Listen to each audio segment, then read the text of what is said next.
बिस्मिल्लाहिर्रहमानिर्रहीम। अस्सलाम वालेकुम डियर स्टूडेंट्स, आज के इस लेक्चर में हम लोग डिस्कस करने वाले हैं सेकेंड ईयर की केमिस्ट्री। उसका जो फर्स्ट चैप्टर है जो कि हमारे पास basically periodic classification of elements and periodicity वाला है।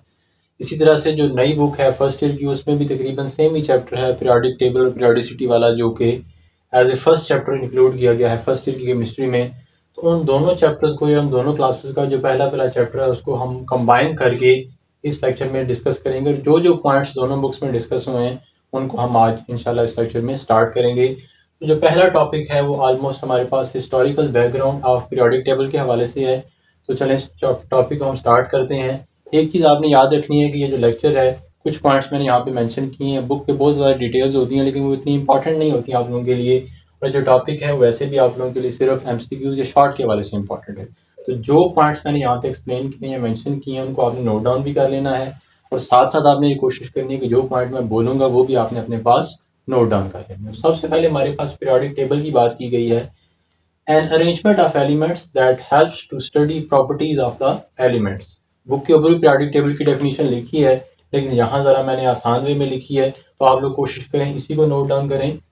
बेसिकली पीरियोडिक टेबल क्या है? ये एक अरेंजमेंट ऑफ एलिमेंट्स है जो कि हेल्प करता है हमारी प्रॉपर्टीज को स्टडी करने में। एलिमेंट्स को 100 से ज़्यादा एलिमेंट्स मौजूद है पीरियोडिक टेबल में, सबकी प्रॉपर्टीज को अलग अलग स्टडी करना मुश्किल है, इसलिए हमारे पास एक जो अरेंजमेंट दी गई है पीरियोडिक टेबल की फॉर्म में वो हमें हेल्प करती है कि हम फिजिकल और chemical properties of the elements को इजीली स्टडी कर सकते हैं। अब आपकी बुक में उन्होंने मेंशन किया है कि जो 17वीं सेंचुरी है उसमें तकरीबन 12 जो एलिमेंट्स थे वो 17वीं सेंचुरी में सिर्फ डिस्कवर किए गए थे। तो नंबर उन एलिमेंट्स का बहुत ज़्यादा कम था, लेकिन जैसे जैसे टाइम गुजरता गया तो 19वीं सेंचुरी में या 18वीं सेंचुरी में नंबर ऑफ एलिमेंट्स बहुत ज़्यादा बढ़ गए, तो उनको स्टडी करना भी फिर डिफ़िकल्ट होता गया। अब यहाँ पे हिस्टोरिकल बैकग्राउंड में या हिस्टोरिकल पर्सपेक्टिव में कुछ साइंटिस्ट का या केमिस्ट का नाम यहाँ पे मेंशन किया गया है। आपने भी उन नेम्स को या उनके जो रोल्स हैं उनको ज़रा इंपॉर्टेंट है, ये शॉर्ट क्वेश्चन के हवाले से इनको नोट डाउन करना है। ये जो पीरियोडिक टेबल है इसमें किस किस साइंटिस्ट ने अपना रोल प्ले किया। तो फर्स्ट वन लेवाइजर है जिसने उस वक्त मौजूद जो एलिमेंट्स हैं उनको मेटल और नॉन मेटल के हवाले से क्लासीफाई किया। डिफरेंट साइंटिस्ट ने डिफरेंट तरीकों से क्लासीफाई किया है। सेकंड हमारे पास है अल-राज़ी जिसने उस वक्त मौजूद जितने भी एलिमेंट्स थे उनको फिजिकल और केमिकल प्रॉपर्टीज़ की बेस के ऊपर डिफ्रेंशिएट किया है।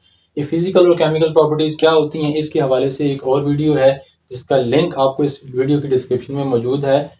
और ये फिजिकल और केमिकल प्रॉपर्टीज़ का डिफरेंस बहुत ज़्यादा इंपॉर्टेंट है, आप लोगों ने ज़रूर डिस्क्रिप्शन के अंदर से जाकर उसका लिंक ले सकते हैं, या इस वीडियो की जो एंड स्क्रीन है वहाँ पे भी वो लिंक मौजूद होगा या वीडियो मौजूद होगी, आपने उसे ज़रूर देख लेना है, वहाँ से आपको इन दोनों का डिफरेंस क्लियर हो जाएगा। अब नेक्स्ट हमारे पास जो केमिस्ट है वो डोब्रीनर है, कि वो केमिस्ट था जिसने ट्राइएड्स को पेश किया था। अब ट्राइएड क्या है? ट्राई का मतलब 3 है, तो इसने 3 एलिमेंट्स के ग्रुप्स बनाए थे और उन ग्रुप्स में मौजूद जो एलिमेंट्स हैं उनमें क्या था? सिमिलैरिटी ऑफ प्रॉपर्टीज़ थी। और ये जैसे आपके सामने यहाँ पे मैंने बॉक्स में इनक्लोज किया है कि लिथियम है, सोडियम है और पोटेशियम है। अब ये तीनों एलिमेंट्स इनकी प्रॉपर्टीज सेम थी, तो डोब्रीनर ने एक ट्राइएड इन एलिमेंट्स का बनाया। उसने और भी बहुत सारे ट्राइएड बनाए थे लेकिन एक एग्जाम्पल के तौर पर मैंने यहाँ पे रखा है ताकि आप लोगों को समझ आ सके ये तीनों मेटल्स हैं, तो इस बेस के ऊपर उसने इन तीनों को आपस में कंबाइन करके एक ही ट्राइएड में रखा। नेक्स्ट हमारे पास है न्यूलैंड, ये भी एक साइंटिस्ट है जिसने ऑक्टेव दिए थे। अब ऑक्टेव क्या होता है? इस साइंटिस्ट ने ये देखा था कि अगर एलिमेंट्स को increasing order of atomic mass के हवाले से अरेंज किया जाए तो हर जो 8वां एलिमेंट होता है उसकी प्रॉपर्टीज पहले एलिमेंट के साथ मैच करते हैं। जैसे आप लोग यहाँ पे देख सकते हैं कि हमारे पास ये फर्स्ट एलिमेंट है, ये सेकंड, थर्ड, 4, 5, 6, 7 और 8, और यही इंपॉर्टेंट चीज़ है। अब ये ऑक्टेव क्या है या लॉ ऑफ ऑक्टेव्स क्या है इसके ऊपर भी एक अगेन एक अलग सी वीडियो मौजूद है जिसको मैं स्क्रीन के ऊपर एंटर कर दूंगा, आप लोगों ने उसको भी ज़रूर देखना है। और इम्पॉर्टेंट चीज़ क्या है कि अक्सर पूछा जाता है कि व्हाट आर ऑक्टेव्स, तो आपने याद रखना है कि ऑक्टेव्स क्या हैं। Octaves were given by Newland and he observed that if elements are arranged in increasing order of their atomic mass every 8 element has properties similar to the first element। और ये एक ऑक्टेव था जो कि किसने दिया था? न्यूलैंड। ये भी मैंने एक एग्जांपल के तौर पे आप लोगों के सामने रखा है लेकिन आप लोगों ने इसे नोट डाउन कर लेना है। नेक्स्ट हमारे पास मेंडलीव की बात की गई है। अब मेंडलीव वो हमारे पास केमिस्ट था जिसने हमारे पास एक रेगुलर पीरियोडिक टेबल दिया था। अब इसके साथ ये आपसे पूछा जा सकता है कि who gave first regular periodic table. तो याद रखिएगा कि हमारे पास जो मेंडेलीव था, he was a person who gave a regular periodic table. इसने हमारे पास एक पीरियोडिक टेबल दिया था वेल प्रिपेयर्ड या वेल अरेंज फॉर्म में। और इम्पॉर्टेंट चीज़ ये है कि जो मेंडेलीव का पीरियोडिक टेबल था that was based on the atomic mass. ये बड़ा इंपॉर्टेंट पॉइंट है, एमसीक्यूज में या शॉर्ट में पूछा जाता है, तो ये आपने नोट डाउन करना है कि उसने increasing order of atomic mass के हवाले से एलिमेंट्स को अरेंज किया, और जब उनको अरेंज किया तो उसके पास एक पीरियोडिक टेबल बन के आया that was just similar to the present day modern periodic table. एक तो ये पॉइंट हो गया। दूसरा हमारे पास क्या है कि he gave the idea of groups and periods. अब ये चीज़ आप लोग 9th क्लास में पढ़ के आए हैं, लेकिन स्टिल मैंने यहाँ पे भी इसको शो किया है कि ग्रुप्स और पीरियड्स क्या होते हैं कि जब उसने increasing order of atomic mass के हवाले से अरेंज किया एलिमेंट्स को, तो उसके पास दो तरह की अरेंजमेंट बनी। एक ये थी कि हमारे पास, अगर हम इस तरह से देखते हैं कि इस तरह से अगर एलिमेंट्स को अरेंज किया जाता है तो हमारे पास क्या है, दो अरेंजमेंट्स बन जाती हैं। अब उसने ये देखा कि जब भी इन एलिमेंट्स को increasing order of atomic mass के हवाले से अरेंज किया जाए तो रेगुलर इंटरवल के बाद, मतलब एक खास वक्फे के बाद, जो सिमिलर एलिमेंट्स होते हैं, सिमिलर प्रॉपर्टीज वाले, वो एक ही ग्रुप में आ जाते हैं। लेकिन पहले आपको पता होना चाहिए ग्रुप और पीरियड क्या है। तो जो हॉरिजॉन्टल लाइन हमारे पास आती है इस तरीके से रो, इसको कहते हैं पीरियड। और जो टॉप टू बॉटम हमारे पास कॉलम बन के आता है that is known as the group. तो उसने ये देखा कि जब हमारे पास increasing order of atomic mass के हवाले से अरेंज किया जाए तो सिमिलर एलिमेंट सिमिलर ग्रुप्स में आते हैं, मतलब सिमिलर कॉलम्स में आ जाते हैं। और इस चीज़ को उसने क्या नेम दिया था कि हमारे पास ग्रुप्स और पीरियड्स की अरेंजमेंट की बात की थी। और तीसरा उसने एक पीरियोडिक लॉ दिया था। अब ये पीरियोडिक लॉ क्या है, इसकी डेफिनेशन मैं बोलता हूँ, आप नोट डाउन कर लें।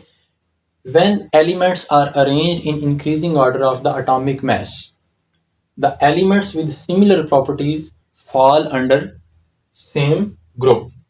या इस तरीके से भी आप लिख सकते हैं, एक और डेफिनेशन है वो भी बोल रहा हूँ, आप लोग नोट डाउन कर लें कि the properties of elements are a function of their atomic masses। ये दो डेफिनेशन है और ये इंपॉर्टेंट डेफिनेशन है, ये आपसे पेपर में पूछी जा सकती है, आप लोगों ने इसे नोट डाउन कर लेनी है। पहले वाली डेफिनेशन लिखें, दूसरी दोनों ठीक है। और तीसरा हमारे पास जो नेक्स्ट हमारे पास है इंप्रूवमेंट्स। अब ये जो मेंडेलीव था इसने एक बहुत अच्छा पीरियोडिक टेबल दिया था। उस वक्त जो 62 एलिमेंट्स नॉन थे, उसने इन 62 एलिमेंट्स को बड़े अच्छे तरीके से अरेंज किया था, लेकिन स्टिल इसके पीरियोडिक टेबल में कुछ फ्लॉज थे, कुछ फॉल्ट्स थे। उनको ठीक किसने किया था, मोजले ने। अब ये भी पूछा जाता है कि मोजले ने क्या किया या उसका कंट्रीब्यूशन क्या है पीरियोडिक टेबल में। सबसे पहला पॉइंट क्या है कि मोजले ने भी एक पीरियोडिक टेबल बनाया था मॉडिफाई करके मेंडेलीव को, and his periodic table was based on the atomic number. ये बहुत इंपॉर्टेंट चीज़ है कि मेंडेलीव का जो पीरियोडिक टेबल है वो एटॉमिक मास के ऊपर था, और जो मोजले है उसका जो पीरियोडिक टेबल है वो एटॉमिक नंबर के ऊपर था।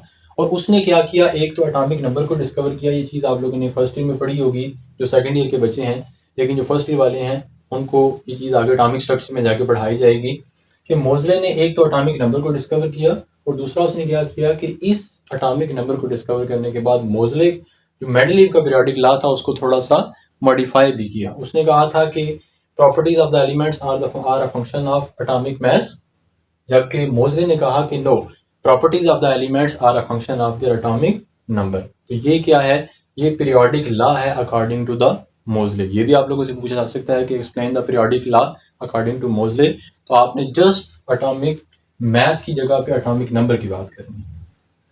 And the last one is contribution क्या थी मोजले की पीरियोडिक टेबल को बनाने में। तो पहला तो यही है कि he discovered the atomic number, ये शॉर्ट फॉर्म में लिखा है 80 एटॉमिक नंबर के लिए।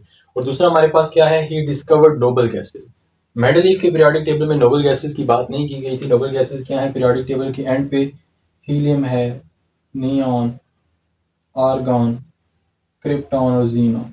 ये जो आखिरी एलिमेंट्स का एक ग्रुप है इसे कहते हैं नोबल गैसेस। इसको डिस्कवर किया था मोजले ने। और तीसरा, he divided the groups into subgroups A and B। Periodic table में आप लोगों ने देखा होगा कि हमारे पास कुछ A वाले ग्रुप्स होते हैं, कुछ B वाले। कुछ को ऐसे लिखा जाता है कि 1A 2A, और कुछ को लिखा जाता है 1B और 2B।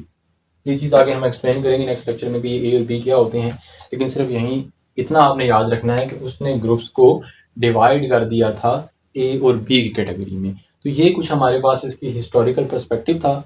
इस लेक्चर में अगर आपको कोई भी पॉइंट जो है वो कंफ्यूजिंग लगे तो आपने अपने क्वेश्चंस को हमारे कमेंट सेक्शन में कमेंट कर देना है। और जो 2 वीडियोस मैंने आपको बताई एंड स्क्रीन पे मौजूद होंगी, एक हमारे पास फिजिकल केमिकल प्रॉपर्टीज वाली और दूसरी हमारे पास एक और मैंने यहाँ पे बताई थी, हाँ, लॉ ऑफ ऑक्टेव्स वाली। तो ये दोनों वीडियोस मौजूद होगी, इनके लिंक्स आपको डिस्क्रिप्शन में मिल जाएंगे। आप लोगों ने इन दोनों वीडियोस को भी ज़रूर वॉच करना है। तो मिलते हैं नेक्स्ट वीडियो में, तब तक के लिए अल्लाह हाफिज़।